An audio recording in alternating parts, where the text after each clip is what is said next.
জেনে নিন ইহুদি রাষ্ট্র ইসরায়েল নিয়ে অজানা তথ্য। ইসরায়েল পৃথিবীর একমাত্র ইহুদি রাষ্ট্র। ইসরায়েল নিয়ে একটি কথা প্রচলিত যে এই দেশ সম্পর্কে তারা যতটুকু জানায় বিশ্ববাসী ঠিক ততটুকুই জানে। ইসরায়েল হলো এমন একটি দেশ যেখানে শুধু ইহুদিদেরই বসবাস, আর ইহুদি হলেই কেবলমাত্র সেই দেশের নাগরিক হওয়া সম্ভব। এজন্য ইসরায়েলকে প্রমিস ল্যান্ডও বলা হয়। পুরো বিশ্বে 1,70,00,000 ইহুদি বসবাস করলেও শুধুমাত্র ইসরায়েলেই বসবাস করে 90 লাখ ইহুদি। মধ্যপ্রাচ্যের ক্যান্সারও বলা হয়ে থাকে দেশটিকে। কিন্তু কেন? তা জানানোর জন্যই আজকের আয়োজনে আপনাদের সাথে আছি আমি ফাতেমাতুজ জোহরা। পুরোটা সময় জুড়ে ভিডিওটি দেখার আমন্ত্রণ রইল। সেই সাথে যারা আমাদের ইনফো ইনসেক্ট ইউটিউব চ্যানেলের প্রিয় মানুষ আছেন ও যারা আমাদের ভিডিও পছন্দ করেন তারা লাইক দিয়ে সাবস্ক্রাইব করে ফেলুন। এবার তবে জেনে নিন ইহুদি কারা। ইহুদি বা ইয়াহুদিম মূলত একটি জাতি বা ধর্মীয় জনগোষ্ঠী যারা বনি ইসরায়েল জাতির অন্তর্গত এবং জাতিগতভাবে ইহুদি ধর্মের অনুসারী। ইব্রাহিমের পুত্র ইসহাক এবং পুত্র ইয়াকুব ওরফে ইসরায়েলের বংশধরগণ বনি ইসরায়েল নামে পরিচিত। ইয়াকুবের 12 পুত্রের নামে বনি ইসরায়েলের 12টি গোষ্ঠীর জন্ম হয়, যার মধ্যে ইয়াহুদার ছেলেমেয়েরা ইহুদি নামে পরিচিত।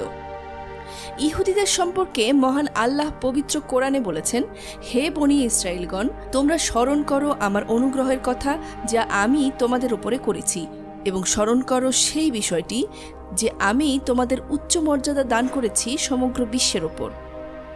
ইসরায়েলের অবস্থান ছোট্ট দেশ, কিন্তু কত ছোট?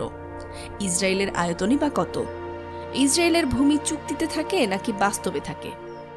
1949 সালের ইসরায়েল, লেবানন, জর্ডান ও সিরিয়ার মধ্যে যে চুক্তি হয়েছিল সেই চুক্তি অনুযায়ী দেশটির আয়তন হওয়ার কথা 20,770 বর্গ কিলোমিটার, কিন্তু ইসরায়েলের আয়তন এখন 27,799 বর্গ কিলোমিটার। দেশটি ইসরায়েল ভূমধ্যসাগরের পূর্ব উপকূলে অবস্থিত। এর রাজধানী জেরুজালেম। এর দক্ষিণে রয়েছে বিশাল মরুভূমি, লোহিত সাগর এবং উত্তরে রয়েছে বরফে আবৃত পর্বতমালা। ইসরায়েল রাষ্ট্রের জন্ম হল বেলফোর ঘোষণার মধ্য দিয়ে। ব্রিটিশ সেক্রেটারি মিস্টার বেলফোর 1917 সালে ইসরায়েল রাষ্ট্রের প্রতিষ্ঠার জন্য যে ঘোষণা দেন সেটা বেলফোর ঘোষণা নামে পরিচিত। এর মাধ্যমে ব্রিটিশ শাসিত ফিলিস্তিন ভূখণ্ডকে 2 ভাগ করে 1 ভাগ ফিলিস্তিন এবং 1 ভাগ ইসরায়েল করার সিদ্ধান্ত নেওয়া হয়।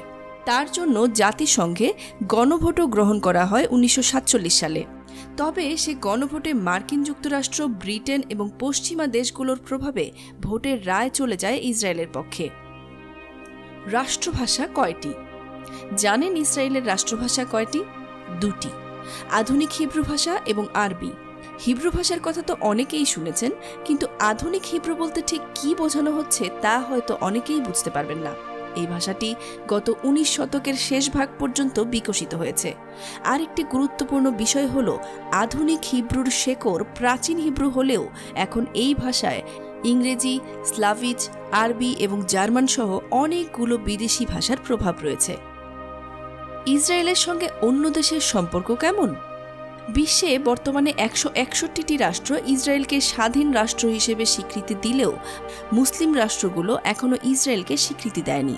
আর মুসলিম দেশ হয়েও ইসরায়েলকে স্বীকৃতি দানকারী প্রথম মধ্যপ্রাচ্যের দেশ মিশর। এজন্য আরব লীগ থেকে মিশরকে বহিষ্কারও করা হয়েছিল। বর্তমানে ইসরায়েলের সঙ্গে একমাত্র বন্ধুত্বপূর্ণ মুসলিম দেশ হল সৌদি আরব।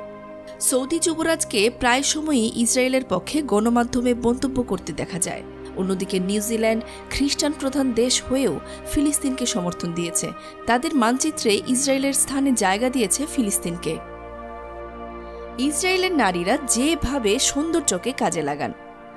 ইসরায়েলের নারীরা বিশ্বের সবচেয়ে সুন্দরী বলে খ্যাত। তারা স্বভাবে অন্যান্য দেশের নারীদের তুলনায় বেশ উগ্র। টাকার জন্য তারা সব করতে পারে, এমনকি পতিতাবৃত্তিও।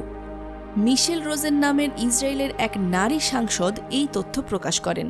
এসব নারীরা বিভিন্ন দেশের ক্ষমতাধর রাজনৈতিক ও প্রভাবশালী ব্যক্তিদের সঙ্গে অবাধে মেলামেশা করার সুযোগ খোঁজেন। মূলত আরব নেতাদের নৈতিকভাবে ধ্বংস করতে ও ইসরায়েল বিরোধিতার পথ থেকে দূরে রাখতে তারা এই কৌশল গ্রহণ করে। ইসরায়েলে পতিতাবৃত্তি। 1949 সালে ইসরায়েলে পতিতাবৃত্তি বৈধ ছিল, যদিও 1954 সাল পর্যন্ত সমকামী পতিতাবৃত্তি ছিল নিষিদ্ধ। তবে 1962 সালে ঘরে পতিতাবৃত্তির নিষিদ্ধ থাকলেও রাস্তায় নিষিদ্ধ ছিল না। এটা ইসরায়েলি ফৌজদারি আইন 1966 ধারা 199, 201 দ্বারা নিয়ন্ত্রিত ছিল। 1970-এর দশক পর্যন্ত এটি নির্বিঘ্নে চলমান বিষয় ছিল। 1990-এর দশকে অন্যান্য দেশের মতো নির্যাতন, নারী পাচার একটি রাজনৈতিক বিষয় হয়ে ওঠে। 2003 সালে ইসরায়েল একটি আইন পাশ করে যা রাষ্ট্রকে পাচারের মুনাফা বাজেয়াপ্ত করার অনুমতি দেয়। তবে নজরদারি গোষ্ঠী দাবি করে এটি খুব কমই কার্যকর। 2007 সালে একটি বিজ্ঞাপনকে নিষিদ্ধ করা হয়। এটি নিয়ে অনেক বিতর্ক শুরু হয়। 1909 সালের ডিসেম্বর মাসে ইসরায়েল সংসদে একটি বিল উত্থাপন করা হয় যা ছিল যৌন সংশ্লিষ্ট ক্রয় বিষয়ক। 2012 সালের ফেব্রুয়ারি মাসে আরেকটি খসড়া বিল মন্ত্রিসভায় অনুমতি পেয়েছিল। দণ্ডবিধি থাকা সত্ত্বেও পতিতাবৃত্তি ব্যাপক বৈধতা লাভ করে এবং সামাজিক নিয়মকানুন পতিতাবৃত্তি এবং পাচারের মধ্যে পার্থক্য সৃষ্টি করে। উইকিপিডিয়ার তথ্যানুসারে জানা যায়, যৌন বাণিজ্য থেকে ইসরায়েল প্রতি বছর $500 মিলিয়ন রাজস্ব আয় করে থাকে। সামরিক শক্তি ও পারমাণবিক অস্ত্রের শক্তিশালী এক দেশ। ইসরায়েল এমন একটি দেশ যেখানে প্রাপ্তবয়স্ক সব নাগরিকদের জন্য সেনা প্রশিক্ষণ বাধ্যতামূলক। পুরুষদের প্রশিক্ষণের মেয়াদ 3 বছর এবং নারীদের 2 বছর। শুনতে অবাক লাগলেও সত্য যে ইসরায়েলের যতজন নাগরিক রয়েছে ঠিক ততজনই সেনা সদস্য রয়েছে। বিশ্বের সবচেয়ে উগ্র, ভয়ঙ্কর এবং শক্তিশালী গোয়েন্দা সংস্থা বলা হয় মোসাদকে, যারা ইসরায়েলের হয়ে কাজ করে। ইসরায়েল সামরিকভাবে অনেক শক্তিশালী। উন্নত প্রযুক্তি ব্যবহারে তৈরি তাদের ক্ষেপণাস্ত্রসমূহ। গত কয়েক দশকে তারা নিজেদেরকে বিশ্বের সবচেয়ে প্রযুক্তিধর দেশ হিসেবে গড়ে তুলেছে এই ইহুদি রাষ্ট্র। গোপন পরমাণু কেন্দ্র। পৃথিবীর সবচেয়ে গোপন ও সবচেয়ে অস্বচ্ছ পরমাণু কার্যক্রম চালায় ইসরায়েল।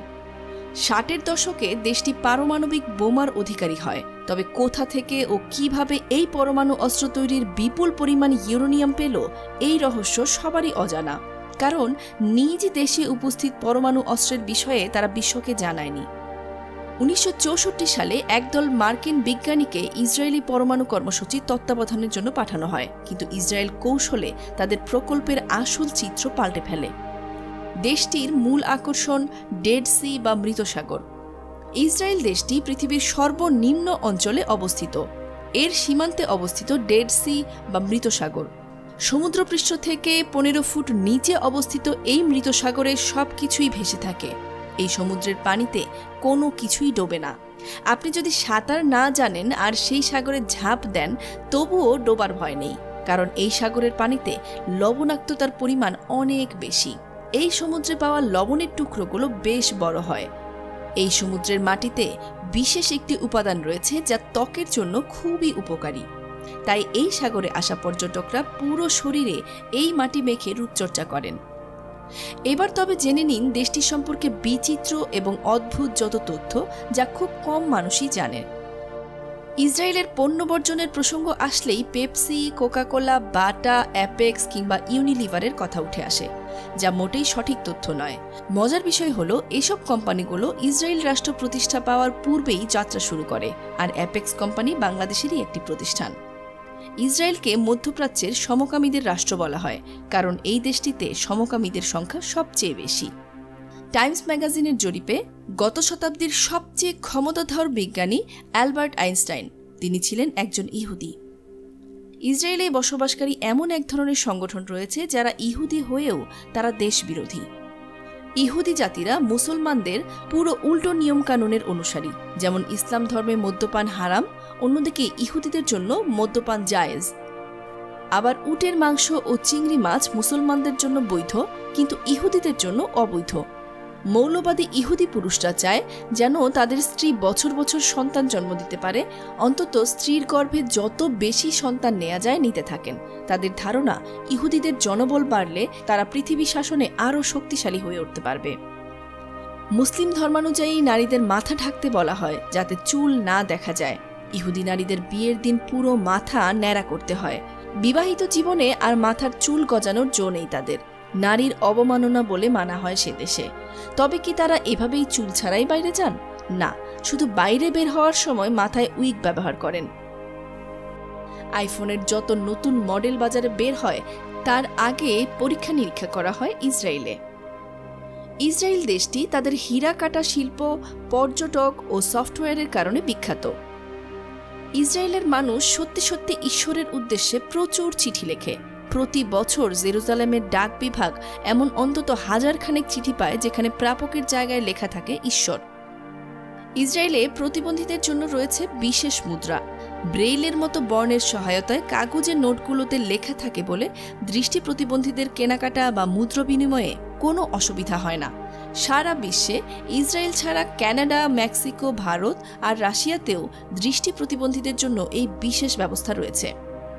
ইহুদিরা যেভাবে ইসরায়েল পেল, 1948 সালে জাহাজে করে এসে ফিলিস্তিনিতে শরণার্থী হিসেবে বসবাস শুরু করে ইহুদিরা।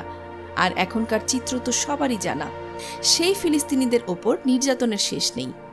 ইসরায়েল কর্তৃক বহু জমি দখল হয়েছে ফিলিস্তিনিদের, যাদের বয়স 60 থেকে 70-এর কোঠায়। সেসব ফিলিস্তিনিরা ইসরায়েলের নির্যাতন কতটা নির্মম তা জানেন। কয়েক লাখ ফিলিস্তিনি জন্ম থেকেই ভূমিহীন। কারাগারে দুরূহ জীবনযাপন করছে অনেকেই, আর বাকিরা দেশ স্বাধীন হওয়ার আশায় প্রাণপণ চেষ্টা চালাচ্ছে। মুসলিমদের প্রথম কিবলা বাইতুল মুকাদ্দাসও দীর্ঘদিন ধরেই দখল করে রেখেছে ইসরায়েল সরকার। এসব কারণেই ইসরায়েল পৃথিবীর সবচেয়ে বিতর্কিত রাষ্ট্র। জানা যায় অতীতে ইহুদিরা অনেক নির্যাতন সহ্য করেছে, আর এর পেছনে সবচেয়ে বেশি ভূমিকা রেখেছে জার্মানির একনায়ক হিটলার। জার্মানির একনায়কবিদ হিটলারের হুকুমেই নাৎসি বাহিনী ইহুদি নিধন কার্যক্রম শুরু করে। তাদের হাতে প্রায় 60 লাখ ইহুদির মৃত্যু হয়। সেই দুঃখ কাটাতেই একচেটিয়া বিশ্বব্যাপী ধ্বংসের খেলায় নেমেছে এই জাতিরা। মালয়েশিয়ার সাবেক প্রধানমন্ত্রী মাহাথির মোহাম্মদ বলেছিলেন, পরোক্ষভাবে ইহুদিরাই বিশ্বকে শাসন করছে। এই সম্প্রদায়ের অল্প কিছু মানুষ কিভাবে বিশ্বকে নিয়ন্ত্রণ করে তা খুবই গুরুত্বপূর্ণ বিষয়। আরও বলা হয়, আমেরিকা পৃথিবী নিয়ন্ত্রণ করে, আর আমেরিকাকে নিয়ন্ত্রণ করে জুইশ কমিউনিটি। ভিডিওটি কেমন লাগলো এবং ইহুদিদের নিয়ে এই গবেষণা সম্পর্কে আপনাদের কি মতামত তা অবশ্যই কমেন্টে জানাবেন। এবং সেই সাথে ভিডিওটি ভালো লাগলে লাইক, শেয়ার এবং ইনফো ইনসেক্ট চ্যানেলটি সাবস্ক্রাইব করে রাখবেন। সে পর্যন্ত সবাই ভালো থাকবেন, সুস্থ থাকবেন। ধন্যবাদ।